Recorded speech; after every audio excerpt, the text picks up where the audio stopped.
அஸ்ஸலாமு அலைக்கும். இன்று நாம் பேசப்போவது ஒரு மாமேதையான இந்திய ராணுவ வீரரை பற்றி. பிரிகேடியர் முகமது உஸ்மான், நவுஷேராவின் சிங்கம் என்று அறியப்படும் வீரநாயகன். 1912 உத்தரப்பிரதேசத்தின் அசம்கர் மாவட்டத்தில் உள்ள பிபிபூர் கிராமத்தில் பிறந்த முகமது உஸ்மான் தனது தீரமும் நாட்டுப்பற்றும் கொண்டு இந்தியாவின் வரலாற்றில் அழியாத பெயர் பெற்றவர். பிரிகேடியர் உஸ்மான் ஒரு முஸ்லிம் சமூகத்தைச் சேர்ந்த அதிகாரியாக இருந்தார். 1934 பிரிட்டிஷ் இந்திய ராணுவத்தில் பலூச் ரெஜிமெண்டில் இணைந்த அவர் 1947 இந்தியா பாகிஸ்தான் பிரிவினையின் போது ஒரு முக்கியமான முடிவு எடுத்தார். பாகிஸ்தானின் நிறுவனர் முகமது அலி ஜின்னா அவருக்கு பாகிஸ்தான் ராணுவத்தின் தலைவராகும் வாய்ப்பை வழங்கினார். ஆனால் உஸ்மான் தனது பிறந்த மண்ணுக்கு உண்மையாக இருக்க முடிவு செய்தார். பலூச் ரெஜிமெண்ட் பாகிஸ்தானுக்கு வழங்கப்பட்ட போது அவர் இந்திய ராணுவத்தின் டோக்ரா ரெஜிமெண்டில் இணைந்தார். இந்த முடிவு இந்தியாவின் ஒற்றுமையையும் பன்முகத்தன்மையையும் பிரதிபலிக்கிறது.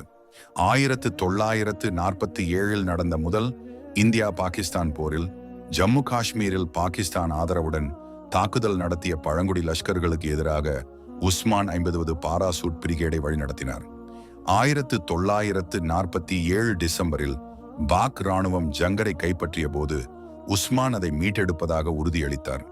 1948 பிப்ரவரி அன்று நவுஷேராவில் நடந்த போரில் அவரது தலைமையில் இந்திய ராணுவம் பாக் படைகளுக்கு கடுமையான இழப்பை ஏற்படுத்தியது. 1040 பேர் காயமடைந்தனர். இந்திய ராணுவத்திற்கு 33 இறப்புகளும் 102 காயங்களும் மட்டுமே ஏற்பட்டன. இந்த வெற்றி அவருக்கு நவுஷேராவின் சிங்கம் என்ற பெயரை பெற்றுத்தந்தது. பாகிஸ்தான் அவரது தலையை பிடிக்க 50,000 ரூபாய் விலை அறிவித்த போதிலும் உஸ்மான் துணிவுடன் முன்னேறினார். 1948 மார்ச்சில் அவர் ஜங்கரை மீட்டெடுத்தார். ஆனால் 1948 ஜூலை 3 அன்று ஜங்கரை பாதுகாக்கும் போது ஒரு பாக் 25 பவுண்டர் ஷெல் அவருக்கு அருகில் விழுந்தது. 36வது பிறந்த நாளுக்கு 12 நாட்கள் மட்டுமே இருக்கையில் அவர் வீரமரணம் அடைந்தார். அவரது இறுதி வார்த்தைகள் இவையாக இருந்தன: நான் இறக்கிறேன், ஆனால் நாம் போராடிய இந்த மண் எதிரியின் கைகளில் வீழக்கூடாது.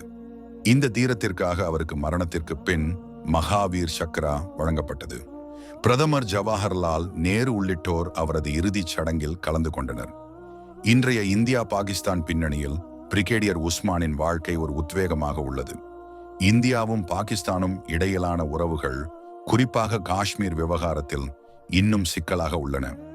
2020 டெல்லியின் பட்லா ஹவுஸில் அவரது கல்லறை சேதப்படுத்தப்பட்டது சர்ச்சையை ஏற்படுத்திய போதிலும் இந்திய ராணுவம் அதை மீட்டெடுத்து அவரது மரபுக்கு மரியாதை செலுத்தியது.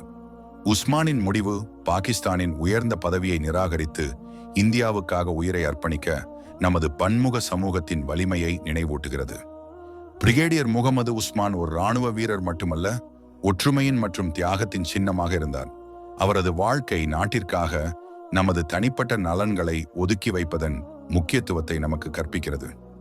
நவுஷேராவின் சிங்கத்தின் இந்த கதை இன்றும் நமது இதயங்களில் ஒளிர்கிறது. நன்றி. ஜெய் ஹிந்த்.